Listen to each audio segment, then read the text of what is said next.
Can we get right into this?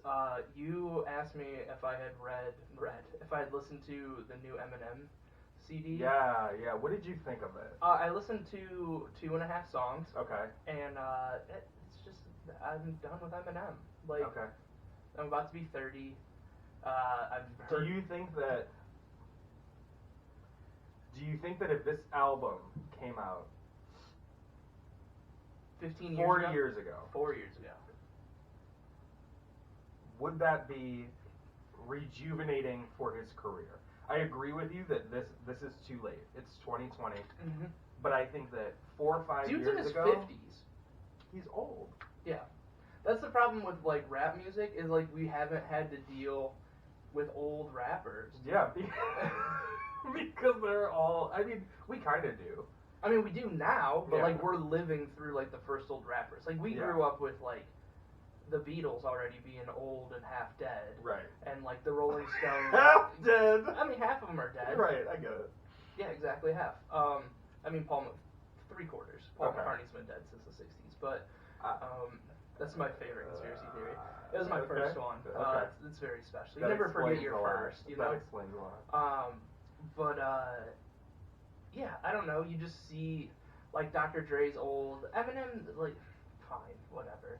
And I like, did you ever listen to Bad vs. Evil or whatever it was? The one with him and Royce da 5'9"? Yeah, he's on this one too. That's why I gave it a shot. I looked and saw who he, like, collaborated with. And I was like, alright, cool. This would have been way more fun 15 years ago. Okay. You know? That's fair. And it's, he, like, it's off of, like, an Alfred Hitchcock movie or something like that he, like, snagged the thing from. I don't know. I researched it the other day before I listened to it, because when white people get excited about rap albums, you know it's kind of gonna Yeah, that's never a good sign. Right, like when To Pimp a Butterfly came out, Kendrick Lamar's CD that won, like, everything. Yeah. You saw maybe 2 white people who were all about it, Yeah. and it's, like, one of the best rap albums ever. Yeah. And it's just a good time to listen to, and you're like, hey, how about the new Kendrick? And they're like, I don't know. But you hear Eminem on this song, and you're like, that's okay. That's your one connection to the black excellence that this podcast brings forward. So. Okay. I was just curious. I just wanted to know what you thought of it. What did you think of it? I thought it was good, but like I said, I think it was ill-timed. Did you listen to the whole thing? I'm almost done. Okay. I probably have like 2 songs left, I think. I'm just listening in order. It's not a bad album. It's okay. It's fine. It's very Eminem. Yeah. And it's very much so what I would expect from Eminem, just angry screaming for 12 songs deep. But I just think it was ill-timed.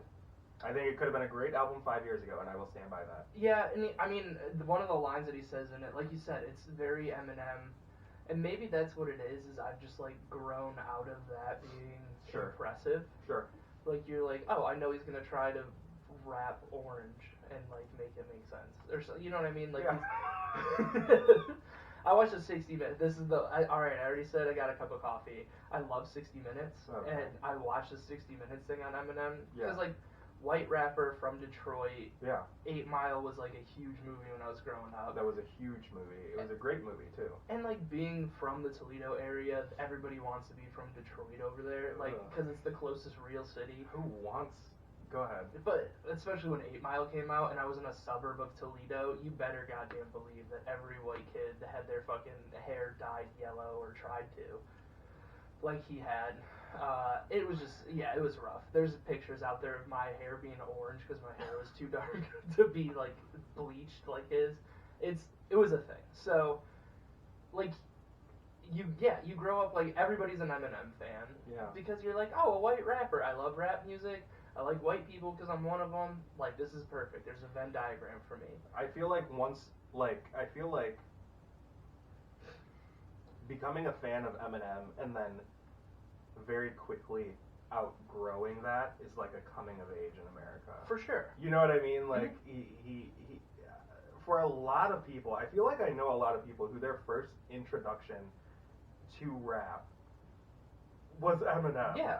And that's really, really interesting, and it's also very concerning that, like, the basis of what you like and dislike, I firmly believe is a lot of times based on your introduction to something. Yeah. And if your intro to rap was Eminem, that's we're already starting in the negatives here. Yeah, so I mean, I like Eminem. I don't dislike old Absolutely. Eminem. Yeah. Like, hi kids, do you like violence? Would you like 9 Inch Nails in each one of your eyelids?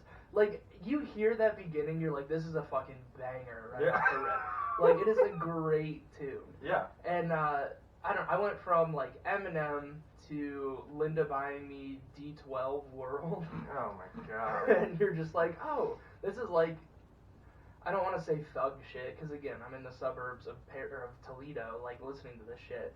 But you're like, oh, this is like more gritty, like more real rap, not like white people like this rap. Mm-hmm. And then you kind of just like graduate to like, I don't know, I'm still a huge fan of Jay-Z. Like, you get into like more lyrical people with real stories, and then you kind of like, you find better music. And some people just stick with Eminem because they have like that nostalgia thing.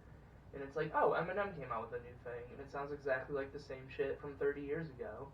And we need to calm down a little bit on how excited we are about it. That's fair. That's fair. It's like Joe Biden running for president. Oh.